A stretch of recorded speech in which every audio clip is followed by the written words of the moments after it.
The first thing we have to do, though, is ask, does it want to be made into a knife? Oh yeah, you betcha. We're ready. You heard it from him.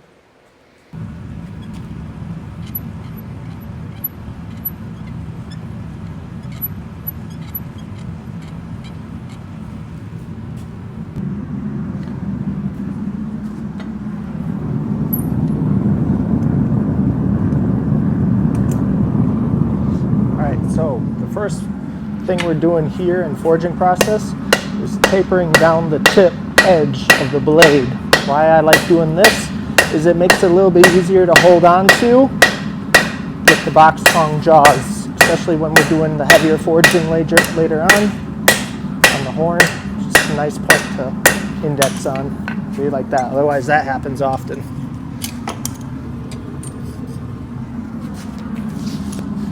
Now we just pinch. So we're going to have it nice and hot for this next step. You see the angle there? Playing right off that bevel. Nice and slow. Press can really throw this around, but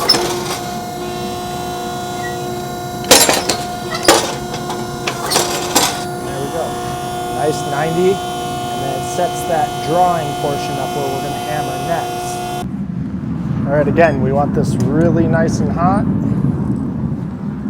Flat on the anvil. Just hammer right on that section. Might hit the heel a bit depending on your hammer strikes, but we can grind that off later.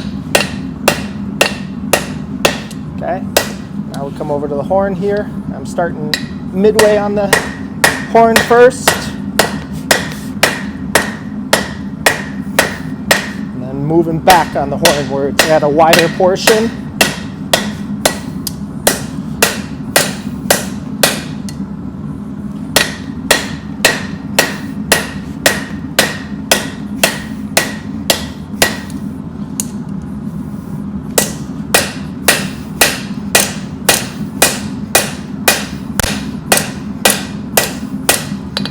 There's the handle pretty much forged in. All right, now on to forging the blade.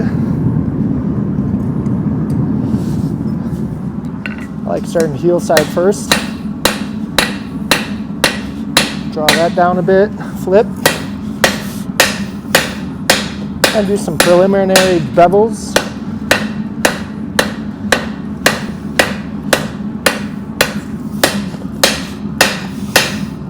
Using that edge of the anvil as a radius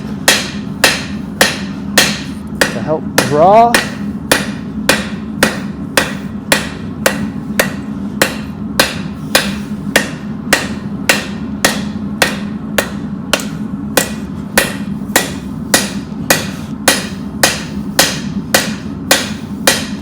Ouch.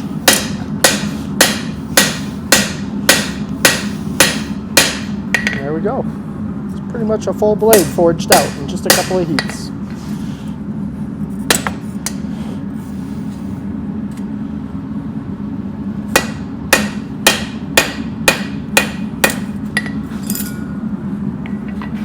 Nice.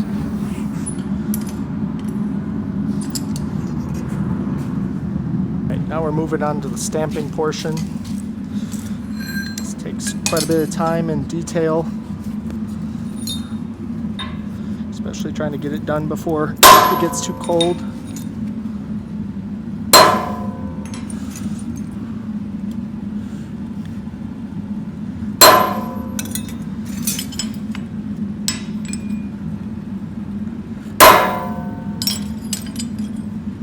Two.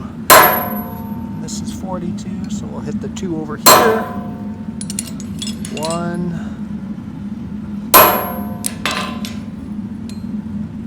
0, 0. So that's our 52-100, the series of steel. Stamped out onto the blade now. A couple of correcting hits. Make sure it's pretty straight. There we are.